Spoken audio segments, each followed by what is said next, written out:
This is the Live to Inspire podcast with me, your host, Mo Yunus.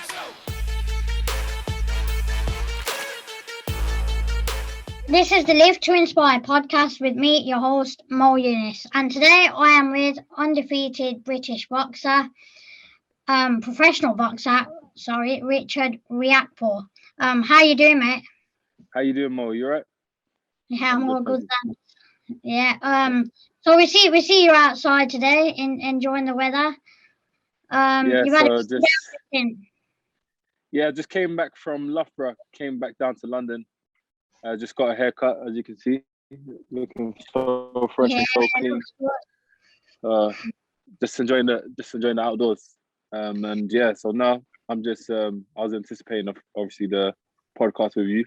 I'm happy to be here as well, and just enjoying the weekend after a long week of training. Yeah. Well, it's been quite tough to get a day because with your schedule, your training and stuff, and I mean, I guess that's a part of being a professional boxer, right?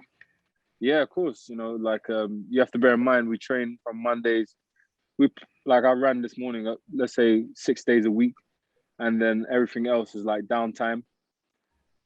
And I had some events as well to attend as well today. So yeah, it's been it's quite busy.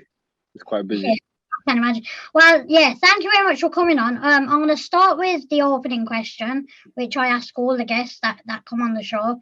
And that is, what is the biggest challenge you have in life right now? The biggest challenge I have in life is I would say not having all of the time, not having control of my time, I'd say. The reason why I say that is because obviously I'm pursuing a dream of becoming unified world champion, and it takes everything. I don't have time for myself at times, let alone family, friends, doing the things that I would love to do, like hobbies and stuff. It's literally just all my time is sacrificed for the goal. So that's probably the biggest challenge. Yeah, well, yeah, kind of like we mentioned before, your schedule is crazy busy. So I can't imagine you having time to spend for yourself and even family time and stuff. It must be really tough to get things like that in.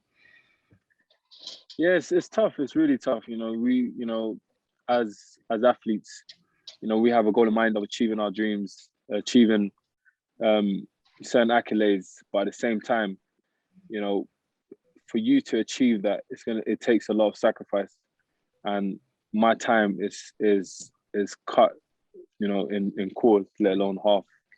I barely have time to do anything that I pretty much want to do, but that's the price you have to pay to achieve your goals. And I'm ready to. I know what I got myself involved in, so I'm fine with it. But the day I do get my time back after achieving my goals, I'm gonna be really happy. Of course, yeah, it'll be worth it then. You can say to yourself, no, it's worth it. Okay, so what I do with most of my guests is I take it right back to the start, to when you was younger growing up. I mean, like having you on this show, I've read obviously a lot of inspirational things about you and what you've overcome. And if I'm right in saying you've been stabbed before at the age of 15, was it? Yeah. And I mean, obviously we won't get. Obviously, I'm not going to get into how and why that happened. But what I want you to explain to the viewers and stuff is how you kind of overcome such a lethal thing. I would say it was a change of mindset. I started to not focus on the present, but I started focusing on the future and where I see this going, this lifestyle I was living, where I could see it going, me hanging around with the same friends, and not having a plan or structure in place, to or any goals in life. and I realized that it's gonna probably end up two ways: dead, jail. And I knew I was more intelligent, you know, to understand that I could take control of this. I could plan something or put something in place where I have another way out, you know, another way to, you know, get more out of life pretty much. And that's when I started to think about sports. I started to think about studying once again. I started to just think about things that would make me successful, possibly. And that's when that seed was planted in my mind. I think once I started to think in that way, things around me started to change. I started to speak to people that were quite conscious of what I wanted to do. I started to attract people that could help me in certain type of ways. It was quite weird, the way things just started to unfold. And then I started to take action, which was the most important thing. I decided to go to the gym. I started to train. I started to study. I started to look for courses that I could do, look for different subjects I was interested in. And that's when I started to, you know, my life started to change. Let's just put it that way. My life started to change bit by bit. But what if we were going to talk about what changed, what was the beginning of the change, what initiated the change, I would say it was my thought process. It was just, it was through my mind, just thinking about it and then taking action. Yeah, well, I mean, it's important to note as well that you know, unfortunately, some people don't get that second chance. You know, if something like that happens, that they will obviously they could end up, you know, dead or even end up in prison or whatever. Like you said, they don't get that second chance. So I mean, what would be your message of, you know, what would be your message to people out there that are in say hanging around with the wrong people and stuff like that? And because I know you do, I've read actually that you do you speak to school children about knife crime and stuff like that and positive thinking. So I mean, so now just pretend like you're speaking to a bunch of children now.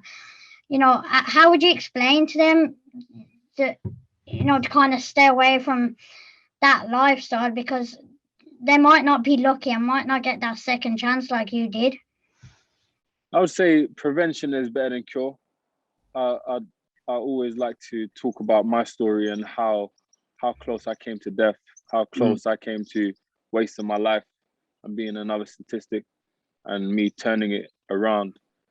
And I keep it nice and simple because everybody's desire to achieve a certain goal is different.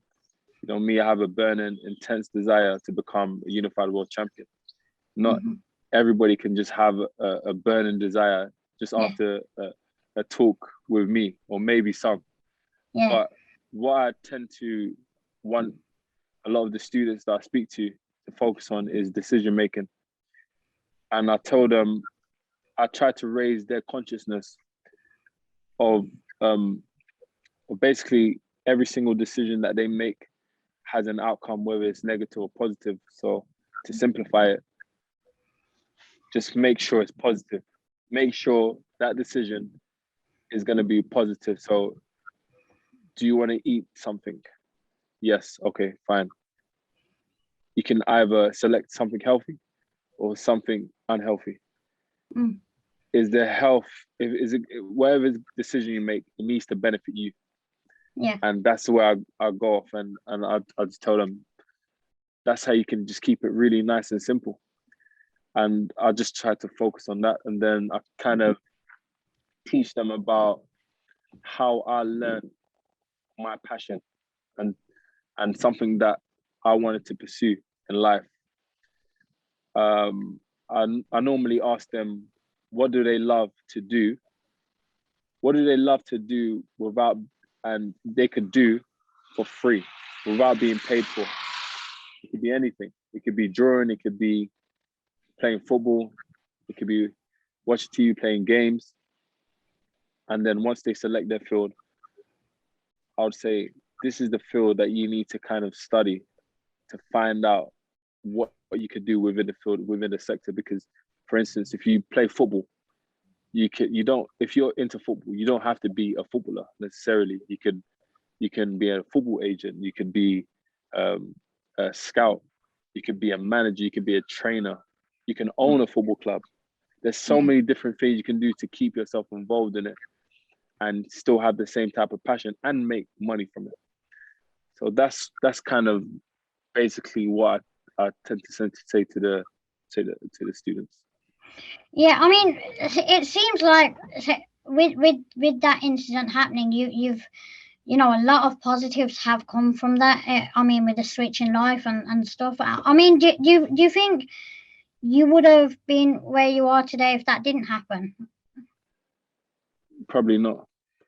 Probably not.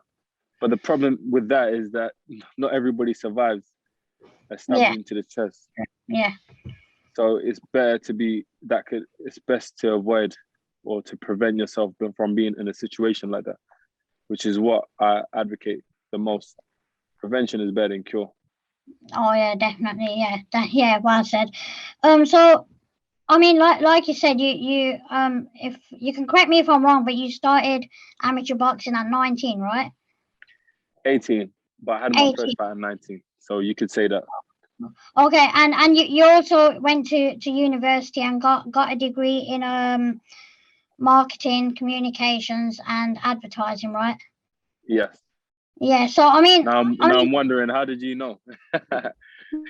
Yes, I mean, I've had to do my research. I mean, so I mean, how did you choose between the both? I mean, between boxing and how did you keep them? How did you do them both at the same time? Boxing and going to uni, and was it hard?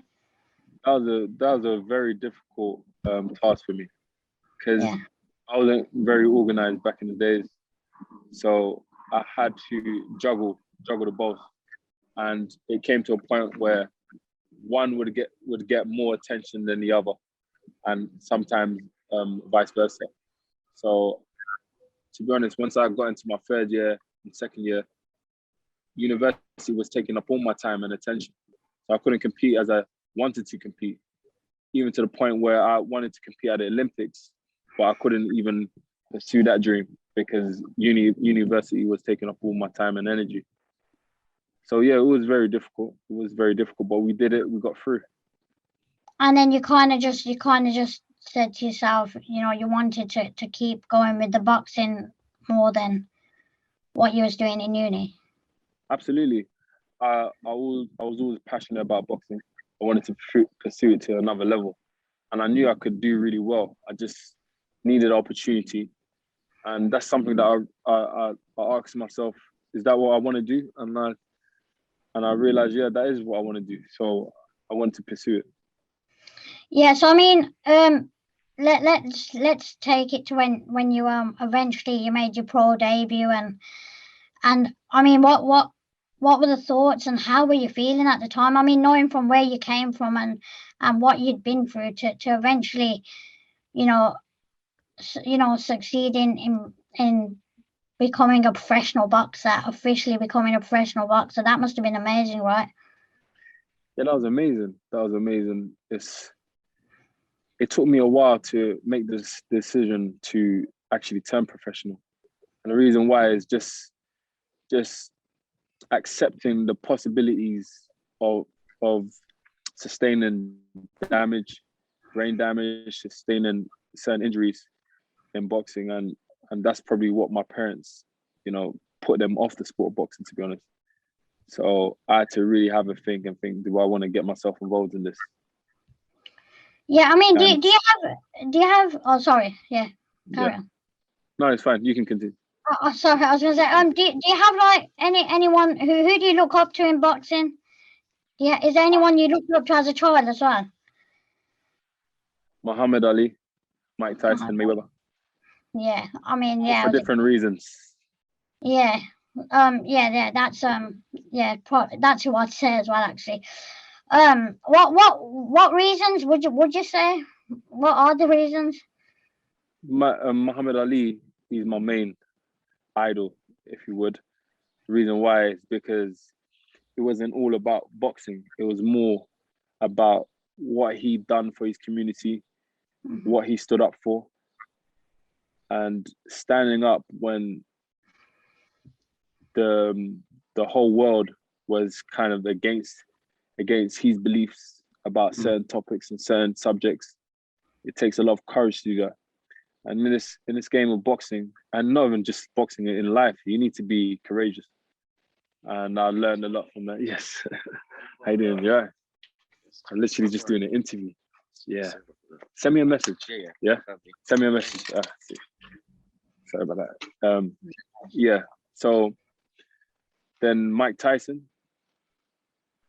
I loved him because of when he was with Castamato, he was committed to boxing, obsessed, and he had one goal, and that was to become a world champion and be the best fighter ever. And when he went into the ring, you could see in his aura, in his presence, his body language, he believed in what he used to affirm every single day. And it just shows that, it doesn't matter whether you have the genetic makeup. If you really believe in a certain thing, you can actually make it happen. And I'm an example of that, because I believed in me becoming a champion, me achieving certain goals before it happened. And I have, the notes with the timestamps to prove this. And lastly, Mayweather. I love Mayweather because of his business mind in boxing. In boxing, a lot of fighters, they are manipulated, they're robbed in very intelligent ways, and they don't get the fair share for what they actually do in the ring, putting their lives on the line all the time. And he changed the game in that sense, and he gets what he deserves. So that's pretty much why I idolize them or appreciate them, look up to them. Yeah, I mean, if you had to choose one to get into the ring with, obviously Mike Tyson and Muhammad Ali in their primes, and Mayweather in his prime as well, which one would you choose? Well, it's a tricky question to answer because we're all different weight categories. They're heavyweights, I'm cruiserweight, and Mayweather he was a welterweight in his prime. So if we were to say, for argument, for debate's sake, and I was the same weight category as both of these or three of these athletes, I would say it had to have been Mayweather, for sure, Mayweather. Yeah, because I think it would just be an honor to like get into the ring with someone like Mayweather. I mean that now you see like I've got to ask you as well. What are your thoughts on like say the whole YouTube boxing community now? Because there's like people are split between it. And you're seeing Mayweather do exhibition fights and stuff like that. What are your thoughts on all that? Do you think YouTubers should go for it or? I think it's good. I think it's entertaining. I actually like it. I like it, but and I always say, for those who complain, if they really have a problem with YouTube boxing, then they need to go and take it up with the boxing organizations, the governing board, and then ask them to create more barriers to entry to the sport of boxing, because that's the issue. Boxing is the easiest, probably one of the easiest sports to get into, to get a professional license.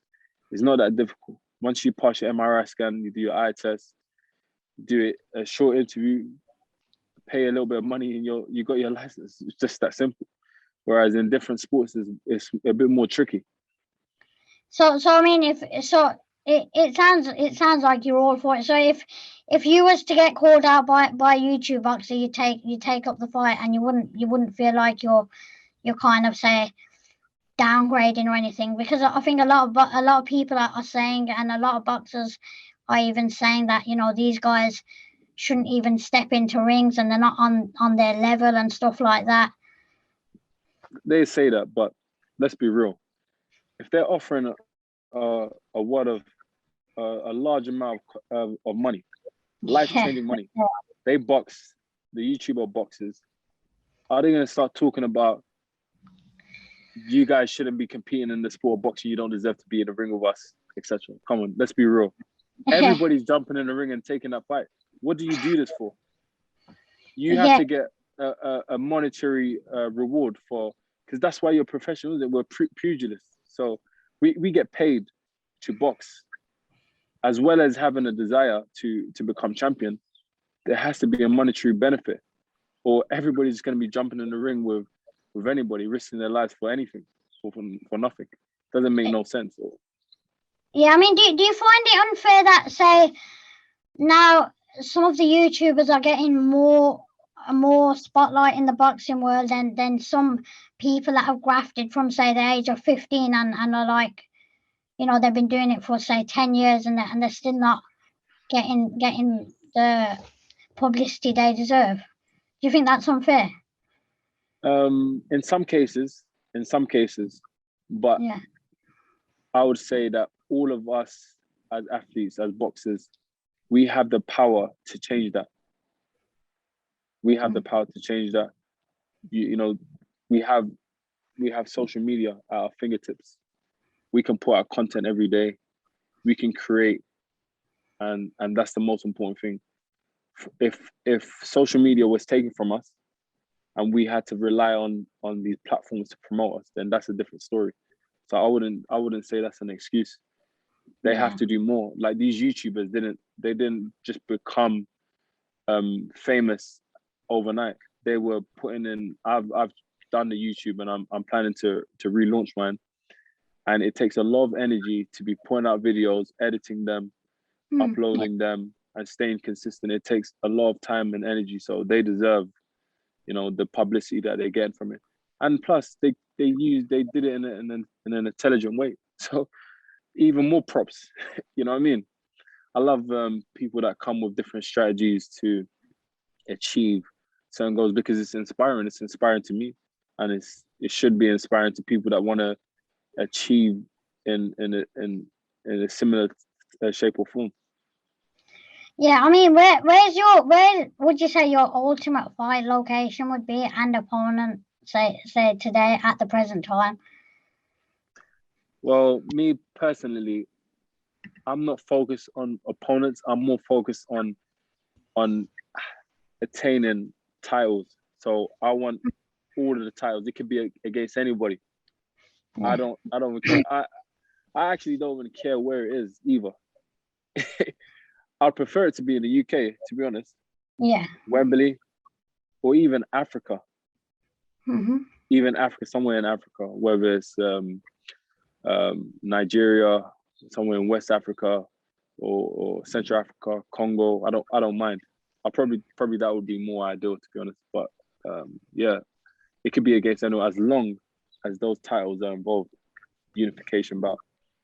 Yeah, I mean that shows the passion you have for boxing. Because I mean, some people would look at the opponent, the opponents, and always want to fight the bigger names and stuff like that. And I mean, all you want is titles, and you don't care about where you fight. You don't care about, you know, you just want these titles. So I want to go back to when you first won. You know, you won your Intercontinental Cruiserweight title when you first won that, and I mean that was on Sky Box Office, wasn't it? Yes. Yeah. So I mean, now Sky Box Office, obviously it's massive, and you know how were your nerves before the fight? Because I mean, millions of people are watching you and are watching the event. You must have had some kind of nerves, or were you fine? Yeah, absolutely. We have nerves every single time we step in the ring. We focus on winning. We don't want to lose. We don't want to let nobody down. We don't want to let ourselves down, family. And then at the same time, you have to try to find a way of enjoying it at the same time. Yeah. It's a balance, and have confidence that you will win. But on that occasion, that was really, really tough. Well, it was a difficult event, because I wanted to win so badly, to the point where it affected my performance. I wanted to get everything perfect, and that made me perform terribly. As soon as I started to let my hands go, and I had nothing else to do but just to give it all I had in, you know, those late rounds. That's when I forced the stoppage and got the W. But I learned a lot from that. I learned a lot from that occasion, and I learned just to go in there and enjoy and relax, and just do your best. You know what I mean, to execute strategy. Yeah, because I mean, say now if we take it 5 or 7 days a week before the fight, I mean, do you sleep at night and stuff? Because surely it must play on your mind quite a lot about what happens if I don't lose, what happens if I do this, what happens if I do that. Yeah, it's always difficult. Like when you have fights, coming up, and you're just trying to go to sleep, but your mind is racing. You're thinking about different strategies. You're thinking about what your opponent could bring. You're thinking about what you can bring, and the best way for you to execute, certain moves. Yeah, it's very difficult. It's very difficult to sleep. Your mind is racing all throughout the night. So, but on some days it's easier. On some days it's a bit difficult. I get to sleep probably around 2 a.m., 1 a.m. And some days it's a bit earlier. Maybe some days it might be, most days it's before 12. It's before midnight. So. Yes, I mean, you are undefeated, and I mean, so I have got to ask, what would you say your most favorite fight was? I mean, as in the feeling after the fight, and the way you felt during the fight, and just in general, like, or do you have a favorite fight? Yeah, I would say my favorite fight was when I won my first title. It was my first title, and it was a really special moment. I wanted to get my name in the books, and I knew for me to get my name in the history books, I need to win. I need to win that fight. And in a fashion where I did it, and I was down on the cards, and I managed to pull it out. Kind of, that was pretty much detriment to my character. I don't know how to give up, and I will try it all the way till the end, and I actually come on strong towards the end. So I've learned that from my parents, especially my mother. She don't take no for an answer, and you can see it in the way I fight. Yeah, I mean, you mentioned your mom there, and I mean, when you are boxing, and when you got into boxing, you do hear a lot of boxers that their parents, they don't like to watch it, which is understandable. Yeah. They don't like to watch their kids in the ring in case of getting hurt and stuff. How were your parents and mom and stuff towards that, and family? Yeah, my mom she doesn't like violence. She doesn't like Yeah, boxing, but she likes to see me win, and she likes to see me happy. And she knows this is what I like to do. So she supports, but it's very difficult for her to watch it. But she has come to a couple of my games, one in the O2, and yeah, actually one, not a couple. But I'll normally show her the videos or the highlights on my phone when yeah, I see her. yeah, My father is more into boxing now because of me. He would normally, like, I would invite him, and he's interested in coming, and he follows a lot of fighters. Some of the names that he mentions, he's done his due diligence, which is pretty cool.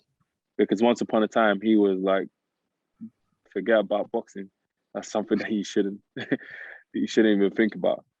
But then when he saw, things that I've achieved and stuff through the boxing, he kind of saw it in a different light. Yeah, because I mean, boxing. What would you say? Would you say boxing?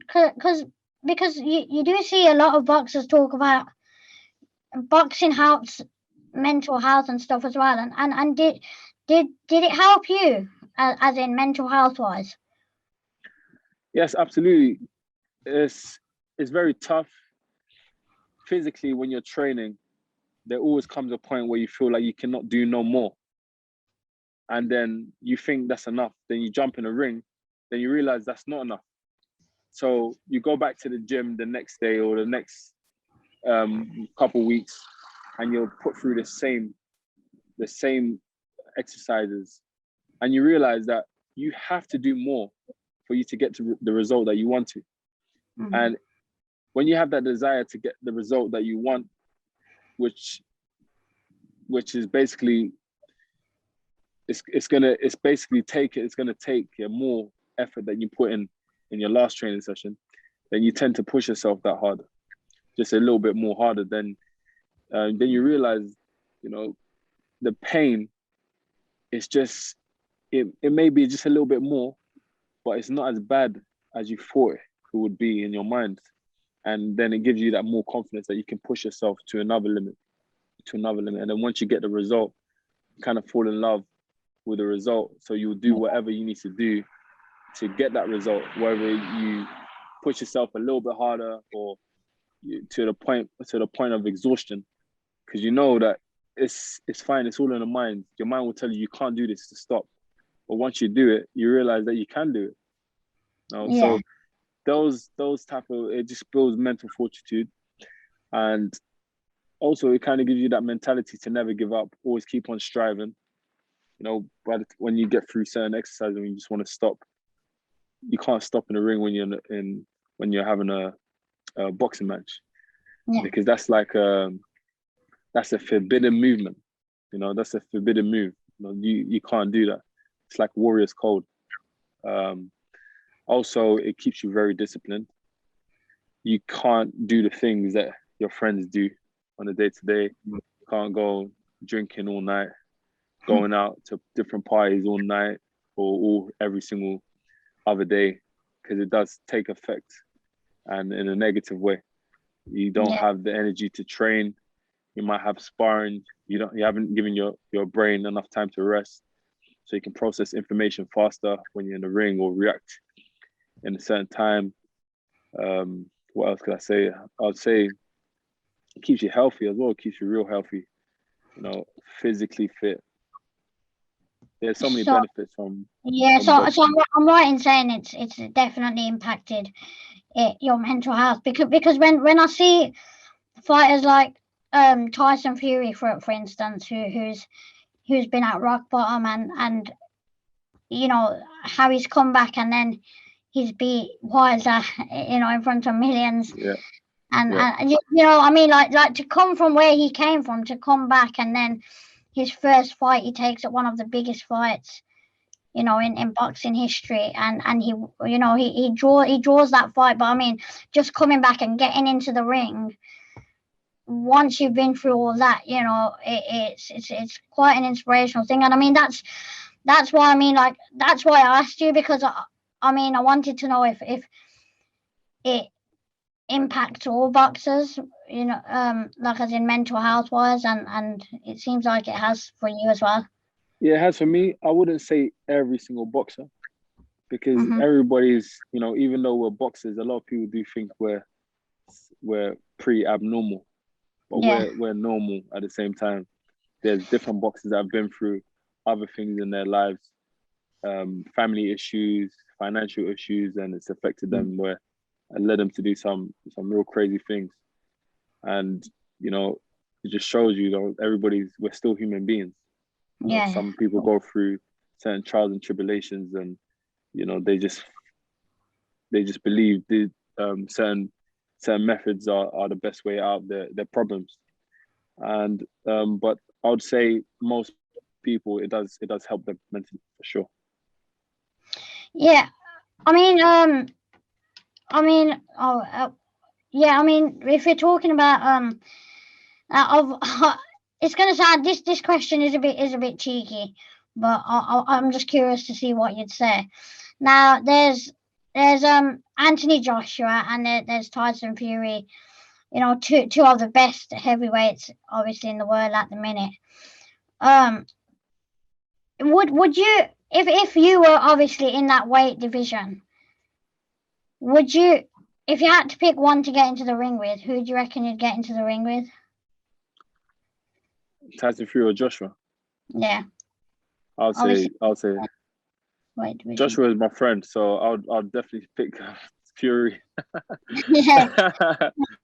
Yeah, because I was actually gonna ask you who do you fancy when they eventually do get that fight, and you know, us boxing fans, when we do get that fight, who do you fancy? But I'm guessing you're gonna say Joshua now, then, right? Yeah, and that's not even biased either, because I've been around Joshua. I know how Joshua trains. I know how much he desires in creating his own legacy, and what he's achieved is not enough. He wants more. Yeah. And you can see it. You can see it in everything he does. You can see it in the way he talks, the way he walks, and the way he applies himself to the sport.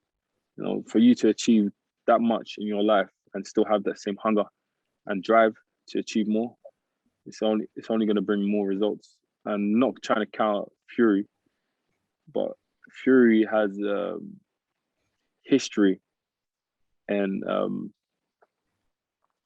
being on it one moment, and then next thing you know, he doesn't care, packing it all in. Yeah. He's here and he's there. Sometimes you just never know with Fury. He might be on it, he might not be on it. Nobody knows. It all depends on how he feels. And that may be due to, you know, his mental health he spoke about in his book a lot. And I'd say Joshua, I would definitely lean more to Joshua. Let's just put it that way. Yeah. So I mean, so like us, you know, because we as boxing fans don't really get an insight to what's happening behind the scenes. But in our eyes, we have obviously Anthony Joshua's team, Eddie Hearn, etc., saying it's Fury who doesn't want the fight, and then there's Fury who's saying it's Joshua who doesn't want the fight, and then it kind of goes around and opposite. So can you say that it, like, being friends with Joshua, that Joshua definitely has always wanted that fight? Absolutely. Joshua, you could tell by him taking on Usyk, he didn't have to take on that type of opponent. Yeah, he could have literally waited for that Fury fight and got paid maybe over 100 million. Yeah. But he decided to take a real test on, and potentially his hardest fight of his career.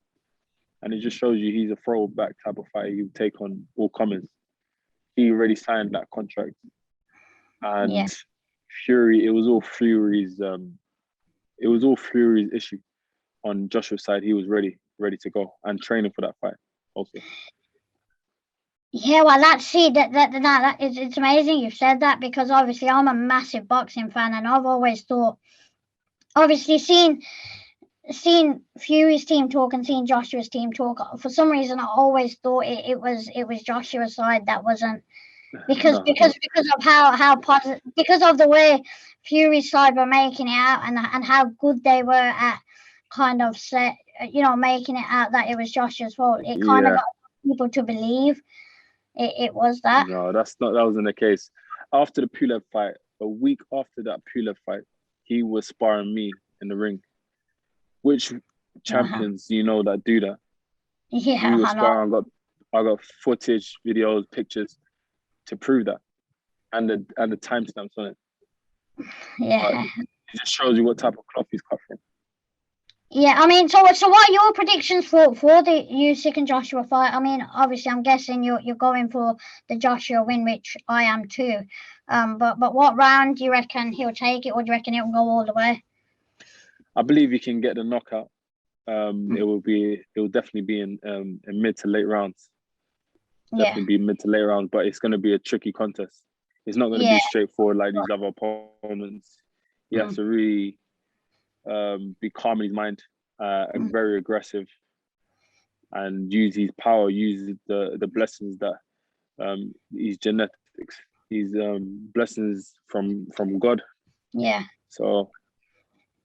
Yeah, because I mean, it's like what you said before. It kind of shows that it kind of shows Joshua's mindset for choosing this fight, because when he did choose this fight, I was kind of thinking to myself, well, why would he choose obviously such a hard opponent? And that, because there's a chance if he, hopefully he doesn't, but if he was to lose that fight or anything, it obviously puts the biggest fight of his career and his most paid fight against Fury in jeopardy, doesn't it? So I mean, like, I don't think so. I think that fight is always going to be there regardless, as long as there's a world title available. If he was to lose against Usyk, people would still want that fight. Absolutely, people are going to still want that fight.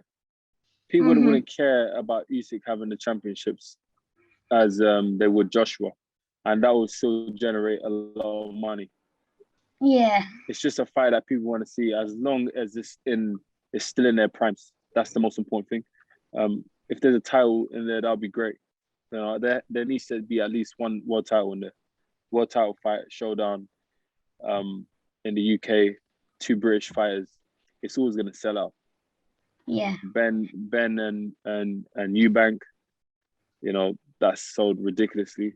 Carl Froch, Groves. Imagine heavyweights now, Fury and Joshua. That's gonna sell crazy. Yeah. And them fights, they didn't have unified world titles in that up for grabs either. It was just one world title. So you can imagine the type of attention that will draw. So I think it's always going to be there.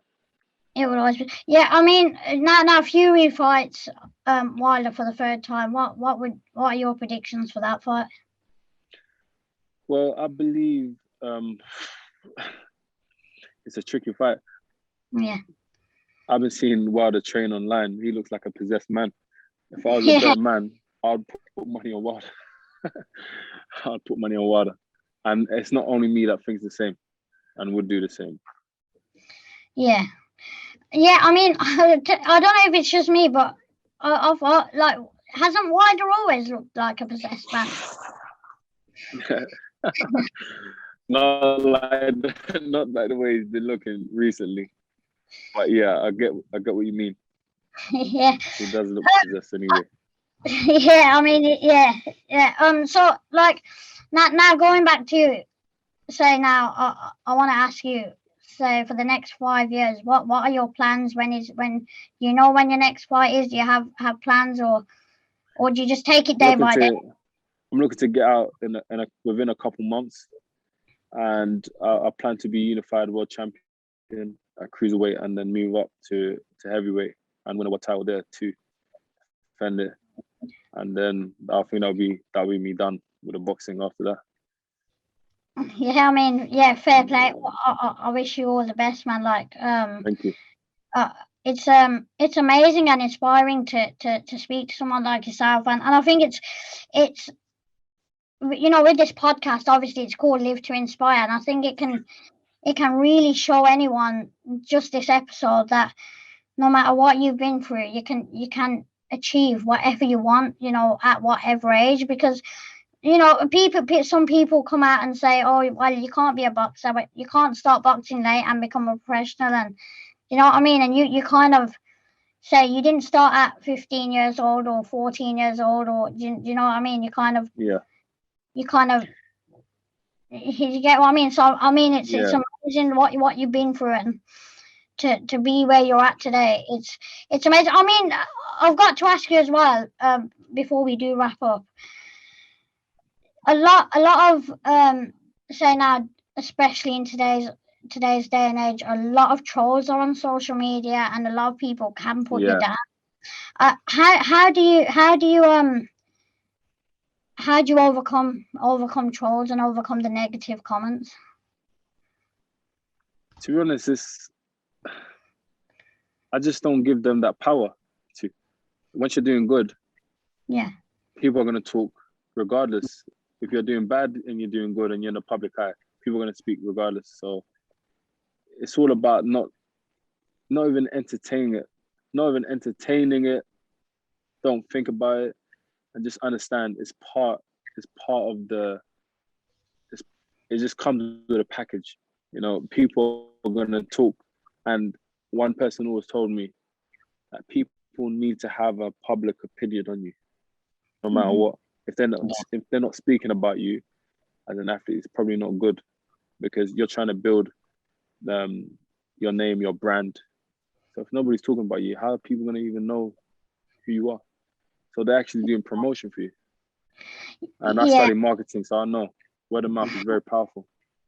Yeah, I mean, I wanted to ask that question, not just for the viewers, but for myself as well, because being having a disability and trying to be a public figure is tough, because you get called all sorts of names, obviously, and I think I've never kind of known how to deal with it, and I always get upset about it and stuff. And I think I've it's interesting to hear your insight on how to overcome it and stuff. So Yeah, you can't even, don't even entertain it, honestly. Like, don't even care about it or even invite it.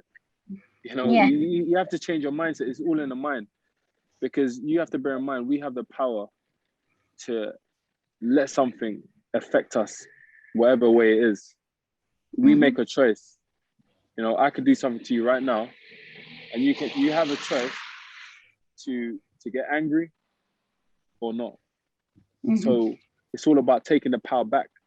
Don't give them the power. Once you make a decision to react of whatever they do, whether it's happy or not, you're giving them power. Yeah, So it's true. if you're gonna react in a good way, it's gonna make you happy, that's fine. You can react in that way. But if it's negative, don't give them the power over you to make you feel a type of way. And it doesn't matter what it is. It could be true, it could be not true. It doesn't matter. You have to learn to laugh at yourself. Yeah, And when I learned to laugh at myself, life changed. When they say something is a bit true, it's actually funny. You laugh at yeah, yourself, but it's fine. Look, what are you doing with yourself, and what are the trolls doing? Because if the trolls were doing something special with their lives, they would not be trolling. yeah, And everybody knows that. You know what I mean? Any really successful person that's doing well in life doesn't go online to troll on people. In yeah, fact, they probably want to spread love and inspire people to chase their dreams. You know what I mean? When I won my titles, I didn't want to come and troll people online. I wanted to show people like, wow, like I thought of this a while ago, and I predicted that this would happen. It came to pass. Like, anything you do, put your mind to, you can achieve. Like, that's the type of energy I want to put out. Not, oh, who's this guy talking? yeah, You don't have time for that. You know what I mean? So it's more of a thing where they have issues. yeah, They have issues within them, because whatever they project outside is a reflection of their lives, if you understand what I mean. yeah, Whatever they are pushing out there, it has to come from within. It's their perspective, it's what they see. So if they're focusing on negative and within, then they're obviously going to put out negativity. But if you're focusing on the positive, you only see the positive as well, yeah, because you're not yeah, even going to look at the negative. yeah, And as soon as you see the negative, you're going to be like, nope, I need to protect my energy. Nope, that's fine. And the great thing about social media is that things are changing now.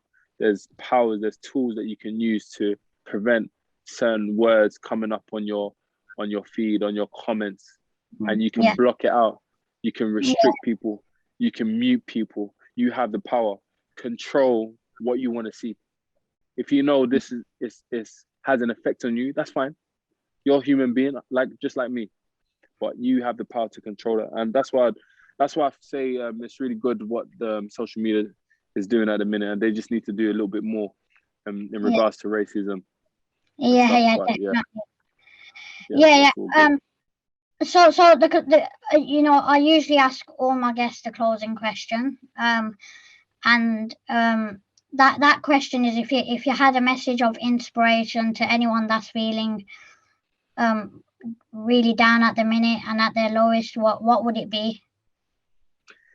I would say, from experience, I've had times in my life where I was really down.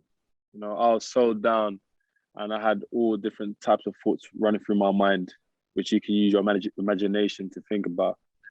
And I just want to say that there's always light at the end of the tunnel. When they say, it's darkest before the dawn. I really, really believe in that. You can be going through, you know, the worst, part of your life, and you to the point where you just feel like there's no hope for you. There's just almost like no point of living. But in history, there's always been a similar type of story. Nothing was working. I was about to give up. I was about to end it all, and then bang, opportunity came. Um, opportunity came. Something miraculous happened. I can't explain it. a miracle took place. That only happens when you don't give up. Because if you give up, you're not going to see it. You're not going to see that potential event taking place. So you have to always go, and no matter how dark and how bad it's getting, say to yourself, things are going to get better. Because when you say to yourself, things are going to get better, it's actually doing something in you. It's doing something. It's changing your thought process, and it's also changing your reality. And the reason why I say that is this, and I'm sure people wouldn't argue with me about this. Everything that's come to pass in this world, everything that you see was imagined first in the mind. That studio that you're sitting in there, that was imagined in somebody's mind before it materialized in the world. So we have to use that kind of that strategy to imagine good things. You know what I mean? Because that's how I imagine myself being champion and getting into position that I'm in right now. It's all about using that and manipulating that to your benefit. Think positive, focus on a positive. Yeah. And it's easier said than done, of course. But we have to practice it. What has been easy? You know what I mean? What has been easy for real in life? Probably most things weren't. So it's all about just listening to doing like, I think one of the things I'd recommend is just listening to a lot of inspirational stories, people that came from nothing. You're probably inspired by my story, a lot of people listening. But I tell you this, I'm just one of many. Some stories you would not believe. Yeah. You would not believe them, what they had to overcome to get to where they were or where they are now. So it's all about taking all of that in and letting that affect you in a positive way.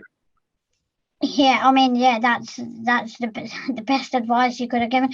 Now, that is usually the last question, but producer James has just popped up with the most random question ever. So I'm going to ask you it, and he's asked if you could have an all expenses paid 2-week break anywhere in the world, where would you go and why? 2-week break. Anywhere in the world. That's a hard question. And it's paid. I know it's quite a random question as well. It just come out of nowhere, so.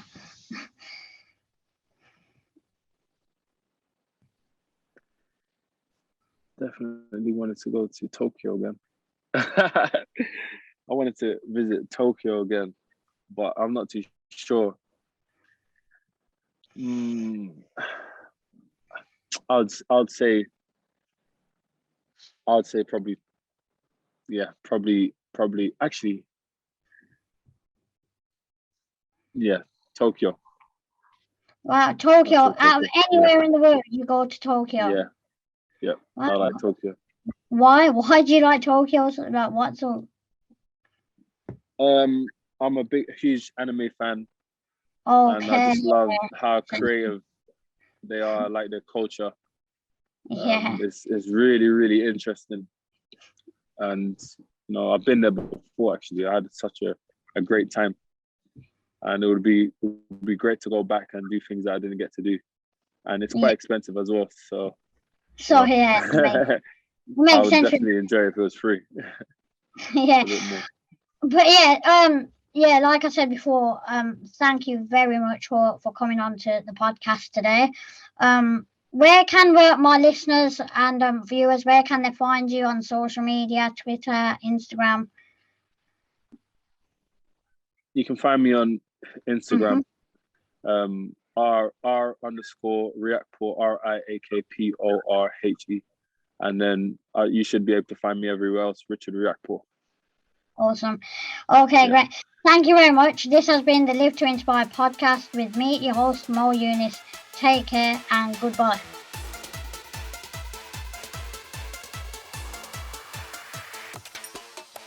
Thanks for joining us on the Live to Inspire podcast with me, your host, Mo Yunus. Please comment, like and share to help build our global community.